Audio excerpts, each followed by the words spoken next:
ሰላም እንደምን ቆያችሁልን?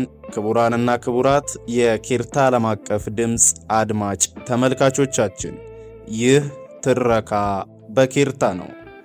አይመለል። ደራሲ ተስፋ ገብረየስ ዘምድረ ከብድ፣ ተራኪ ትልቅ ሰው ስዩም። በየሳምንቱ በኬርታ ዓለም አቀፍ ድምፅ በኩል ይጠብቁን። እስከ ዝግጅታችን ፍጻሜ ድረስ አብሮነታችሁ አይለየን የሚለው ግብዣችን ከልብ የመነጨ ነው። በባለፈው ሳምንት አይመለል የተሰኘውን በተስፋ ገብረየስ ዘምድረ ከብድ ተጽፎ በልጃቸው ወርቁ ተስፋ የተዘጋጀውን የታሪክ መጽሐፍ በክፍል 12 ዝግጅታችን ምዕራፍ 4 የሕዝቡ አኗኗርና የመተዳደሪያ ሙያ የሚለውን ርዕስ መጨረሻውን ያቀረብንላችሁ ሲሆን በዛሬው ዝግጅታችን ደግሞ ምዕራፍ 5 እንሰት የሚለውን ርዕስ ይዘን መጥተናል። ተከታተሉ። ምዕራፍ 5 እንሰት። በጉራጌ ሀገር ለሕዝቡ ደንበኛ ምግብ የሆነ ብርድና ፀሐይ የማይደፍረው በረዶ በቀላሉ የማይጎዳው እንሰት ወይም እሴት የተባለ አትክልት ወይም ተክል በቅሎና ለምልሞ ይገኛል። እንሰት አርአያው አንድ ሲሆን ልዩ ልዩ መልክና አጠቃቀምም ስላለው ብዙ ስሞች ተሰጥተውታል። የጉራጌ ሕዝብ በመልኩ በአሚቾው ወይም በስሩ በሊጡ በዳቦው ስባት በሐረጉ ጥናት መርምሮ በምግብነትና በመድኃኒትነት ይጠቀምበታል። አስታራ የተደበቀውን በሽታ በጉልህ እንዲከሰት በማድረግ ጓርየ በመጠገን ጠቃሚነታቸው ተነግሮላቸዋል። እንዲሁም ቅብናር የተባለው እንሰት የሳል መድኃኒት መሆኑ ይታመንበታል። አይጮሬ የተባለውም እንሰት የእንግዴ ልጅን ያወርዳል። ማይሞት የተባለውም እባጭን ያመግላል። ሽብራት የተባለውም ለቆዳና ለእባጭ በሽታ መድኃኒት ነው። ብሹቴ፣ ፈረዚያና መናዴ የተባሉት እንሰቶች ወላድ ሴቶች መልከቀና እንዲወልዱ በወተትና በቅቤ በስጋ አዘጋጅተው አዘውትረው የሰባውን ዳቦ ወይም አንቆቀራት ይመግቧቸዋል። ከእነዚህም ሌላ የጉራጌ ተመልካቾች መድኃኒትነትና ልዩ ተግባር ያላቸውን እንሰቶች እየመረመሩ ዛሬም ቢሆን ለሕዝቡ ያስረዳሉ። ከመድኃኒትነታቸውም ሌላ አሚቿቸው የሚጣፍጥ፣ ሊጣቸው በቶሎ ቦክቶ የሚበላ፣ ዳቧቸው ወይም ሊጣቸው የሚሰባ ጠንካራ ሐረግና ቃጫ ያላቸውን እንሰቶች መርምረው ያውቋቸዋል። እንሰት በይዘቱ 4 ነገሮች አሉት። ከታች ተቃቅፎ አንድ ሆኖ ወጥቶ ከአንገቱ በላይ ሽቅብ ቅጠሉን ይዞ የሚዘረጋው ትንቦሽላ ቅጠል ይሉታል። ሐረግና ቅጠል የሚገኘው ከዚህ ላይ ነው። ሲደርቅም ቆቀሳ ወይም ደረቅ ሐረግ ይሉታል። ከሱ በታች አንድነት ተቃቅፈው ተያይዞ የቆመውም ቀስላ ጉባ ይሉታል። ይህም እየተገሸረ ወይም እየተፋቀ ለምግብ የሚሆን ሊጥና እንዲሁም ቃጫ ይወጣዋል። ደርቆ ሲላቀቅም ኮባ ይሉታል። ከስር ከአፈር ውስጥ ምግብ አቀባዮቹን ስሮች ይዞ የሚገኘው እውታ ወይም አሚቾ ይሉታል። ይህም ከተፋቀው ቀስላ ላይ እየተገሸረ ተቀቅሎ ዋና ምግብ ይሆናል። ዕለቱን ተዘጋጅቶና ተቀቅሎ የሚበላው ይኸው አሚቾ ነው። እንሰት ከውሃና ከአፈር የሚመግቡትና በቀላሉ ተገርስሶ እንዳይወድቅ የሚያደርጉት ከአሚቾ ተያይዘው ቁልቁልና አግድም በመሬት ውስጥ የተሰራጩ ብዙ ስሮች አሉት።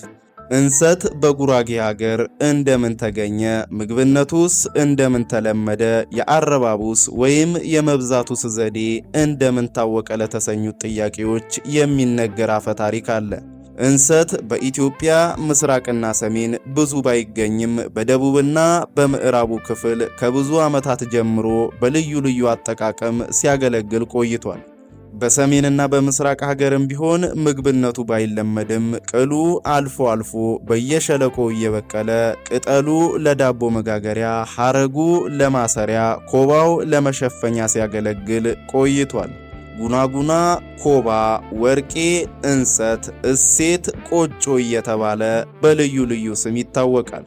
ይሁን እንጂ እንሰት በመጀመሪያ እንዴት እንደተገኘና ምግብነቱም እንዴት እንደተጀመረ አልፎ አልፎ ከሚነገር አፈ ታሪክ በስተቀር አጥጋቢ የሆነ ማስረጃ የለም። ሆኖም ስለ እንሰት ታሪክ ከሽማግሌዎች ሲነገር የቆየ ነገር አለ። ይህም አፈ ታሪክ ባጭሩ ከዚህ ቀጥሎ የተመለከተውን ይመስላል። አቡነ ዜና ማርቆስ በጉራጌ ሀገር ሳሉ ላም ነበረቻቸው ይላሉ። ወደ ሸዋ ሲወጡ ያቺን ላም ለአንድ ሰው አደራ ሰጥተዋት መጡ። ላሚቷ በባላደራው እጅ እያለች ልትሞት ስትጣጥር በመታየቷ ባላደራው የመንፈሳዊውን ሰው ከብት አርጄ አልበላም ብሎ ቀበራት። መቃብሯ ላይ አዲስ ተክል በቅሎ ተገኘ። ሕዝቡም ይህን አይተነው የማናውቀው ተክል እንዲህ የሚያምር እሾህ የሌለው ቅጠሉ ለስላሳ የሆነ ከምን መጣ ብሎ ሲገረም ከቆየ በኋላ አቡነ ዜና ማርቆስ ከሄዱበት ተመልሰው መጡ። ባላደራውንም አንተ ዘንድ ያስቀመጥኳትን ላም ስጠኝ አሉት። እሱም ሞታ ቀበርኳት አላቸው። በል መቃብሯን አሳየኝ ብለው ወደ ስፍራው ቢሄዱ ያልተለመደ ተክል በመቃብሯ ላይ በቅሎ አዩና ተገረሙ። በል መቃብሯን አሳየኝ ብለው ወደ ስፍራው ቢሄዱ ያልተለመደ ተክል በመቃብሯ ላይ በቅሎ አዩና ተገረሙ። አርአያው የሚያስጎመጅ እሾህና ሻካራ የሌለበት መሆኑን ተመልክተው ይህ የእግዚአብሔር ስጦታ ነው፣ ስሙን እሴት በሉት ብለው እንዲበላ ፈቀዱ ይላሉ። ሕዝቡ ግን ምን አይነት ፍሬ እንደሚሰጥ ለማወቅ ሲጠባበቅ ከቆየ በኋላ በ3ኛው ዓመቱ ሙዝ መሰል ፍሬ ዘረዘረ።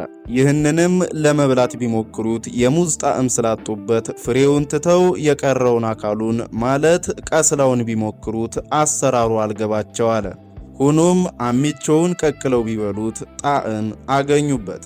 ከዚህ በኋላ ፍሬውን እያበቀሉ ሌላውን እየጣሉ አሚቾውን ቀቅለው እየበሉ ቆይተው በቁም ከቆየው እንሰት ከአሚቾው ውስጥ የቦካ ሊጥ አግኝተው ዝቀው ጋግረው ቢበሉት ጣዕም አገኙበት።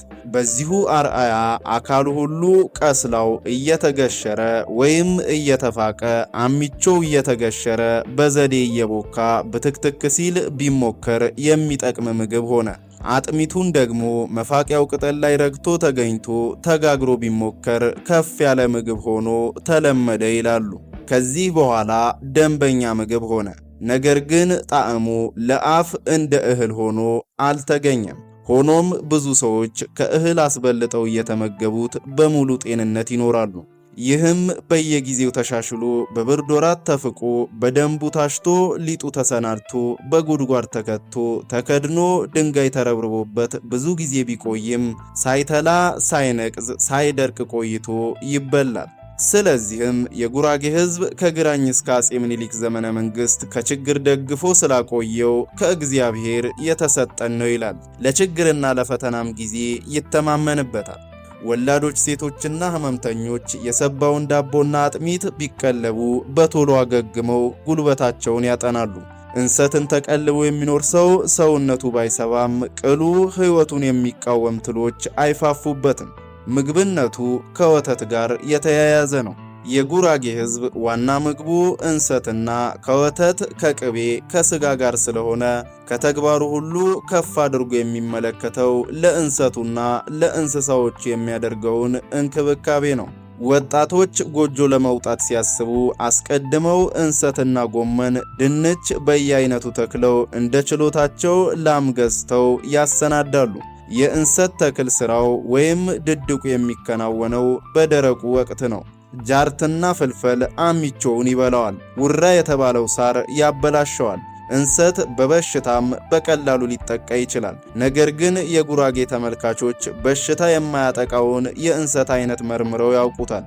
እሱም የመጀመሪያው ወይም ባደድየት ይሉታል። ይህም ተክል ሁለመናው የጠነከረ ነው።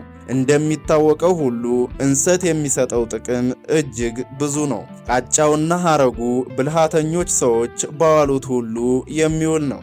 አንዲት ላም ቅጠሉን፣ እንቡጡጡን ወይም ሙቄ ቅላውን ብትቀለብ ወተት በብዛት ትሰጣለች፣ ከጉዳትም ይደግፋታል። ከእንሰት አካል በማርጀት እንደደረቀ የሚቆረጠው ክፍልም ወይም ኮባው በውሃ እንዲለሰልስ እየተደረገ በገበያ ለሚዘጋጁ ለቆጮ ሊጥ፣ ለቅቤ፣ ለአይብና ለመሳሰሉት መጠቅለያ ያውሉታል። ለዚህ አይነት ተግባር የማይውለውን ክፍል ለማገዶ ይጠቀሙበታል። ተክሉ ግን ከተተከለበት ስፍራ የሚበቅል ቢሆንም ፍግ ወይም አረዳ ቦታ ይወዳል። በግንቦትና በሐምሌ ወር ቢተክሉት አይፈቀድም። ይህም እንደየሀገሩና እንዳየሩ ሁኔታ ነው። ሳይዘረዝርና ሳይጠጥር ከልጅነቱ የተፋቀ እንደሆነ ዳቦ ለአፍ ቢጥምም በሆድ ውስጥ ቶሎ አይዋሃድም፣ ይከብዳል። ክቡራንና ክቡራት የኪርታ ዓለም አቀፍ ድምፅ አድማጭ ተመልካቾቻችን ክፍል 13ን በዚሁ ያጠናቀቅን ሲሆን ሳምንት ምዕራፍ 5 እንሰት የሚለውን ርዕስ መጨረሻውን ይዘን እንመጣለን። እስከዚያው ቸር ቆዩልን።